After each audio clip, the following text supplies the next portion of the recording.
Imagine a ship carrying a nuclear power plant, not oil, not gas, but an entire floating reactor docking on the shores of West Africa. This sounds like science fiction, but it is not.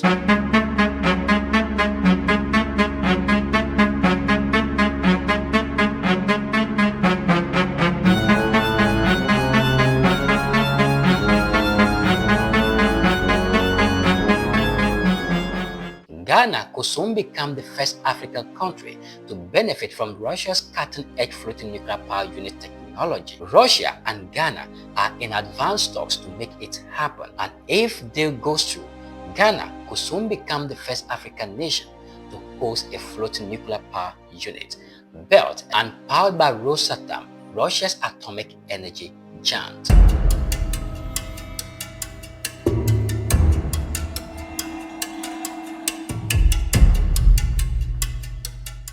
But what exactly is a floating nuclear plant, and why is Russia so eager to anchor one in Ghana's waters? This story goes beyond technology. It is about power, politics, and the rebirth of Africa's energy sovereignty. You are watching First Africa Voice, where we tell Africa stories raw, real, and without filters.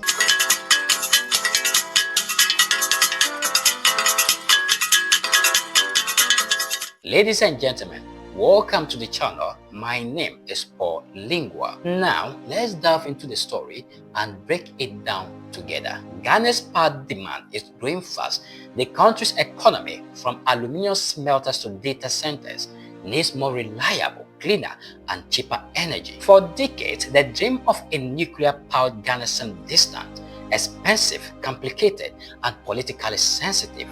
But that dream must soon float into reality, literally, because Russia's Rosatom, the only company on earth operating floating nuclear power plants, has proposed to bring 2 or 3 nuclear vessels to Ghana. Each vessel can power city, provide heat, desalinate seawater, and even produce hydrogen fuel. So, what is a floating nuclear power unit? Imagine a small, factory-built nuclear reactor mounted on a ship. It doesn't need land, it doesn't need massive concrete cooling towers. It is mobile, safe, and can be deployed almost anywhere near the coast. The world's first, the academic Lomonosov, is already operating in Russia's Arctic, powering remote cities and industrial sites where no traditional power grid exists. And now, Ghana could be next. Rosatom says the floating nuclear power unit will bring flexible, clean, and reliable electricity, the kind that could supercharge Ghana's industrial revolution. But why Ghana? And why now? Ghana has always been a regional energy pioneer. It built the Accra Dam, one of Africa's biggest hydroelectric projects, in the 1960s.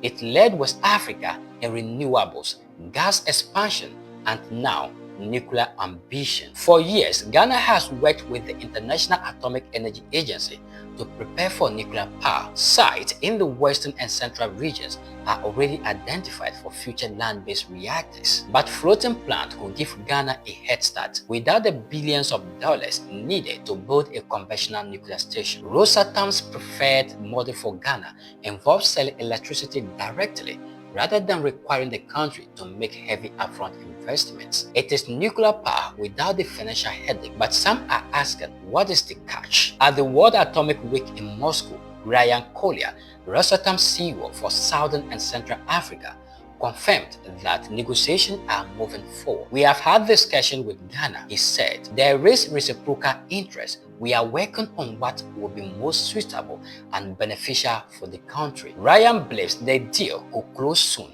marking a new chapter in Russia-Ghana relations. He even dismissed concerns about geopolitics, saying Ghana's approach is independent and pragmatic. In his words, I can see geopolitical issues when it comes to making it successful. But is that entirely true? Can Africa ever separate energy from global politics?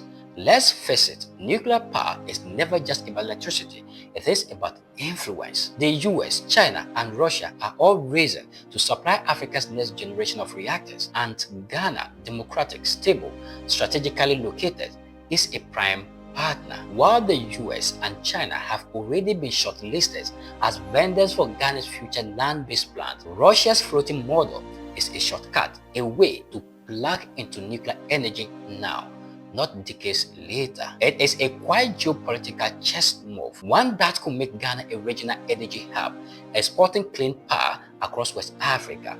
But it also deepens Moscow's footprint on the continent in a way that is both technological and symbolic. Now, let's dive into the technology behind these floating reactors, how safe they really are, and what it could mean for Africa's energy independence. Here is how it works. Each vessel is built in a Russian shipyard, equipped with 2 compact nuclear reactors.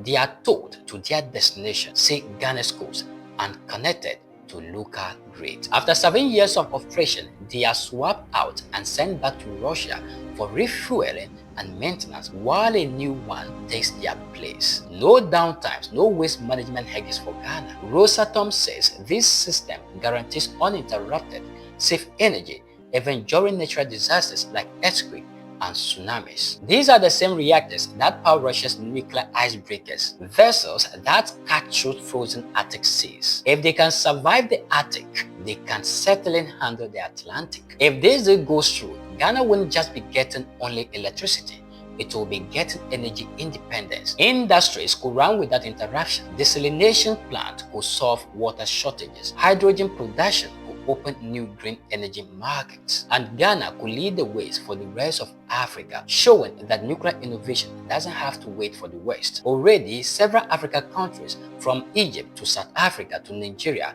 are watching closely. But Russia hopes Ghana will be the first to launch the continental pioneer of floating atomic power. And if it succeeds, this could redefine how Africa powers its future. From the Arctic ice to the Atlantic coast, the story of nuclear energy is shifting south to Africa. For Ghana, the question isn't just about electricity.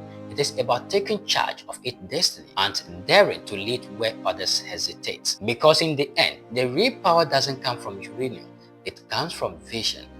This is First Africa Voice, telling Africa's rise, one powerful story at a time. Don't forget to like, share, subscribe, and turn on the notification bell because Africa's story deserves to be heard. Let's hear your voice in the comment section because we do know that far as there are more men on earth, certainly there are more on opinion. Until next time, think for Africa, stand for Africa, and keep your voice loud. Well, the dew of the day has crept upon our thoughts, and nature must obey its necessity. Here is where we bring down the curtains. Until we meet again, my name is Paul Lingua, the Africa orator.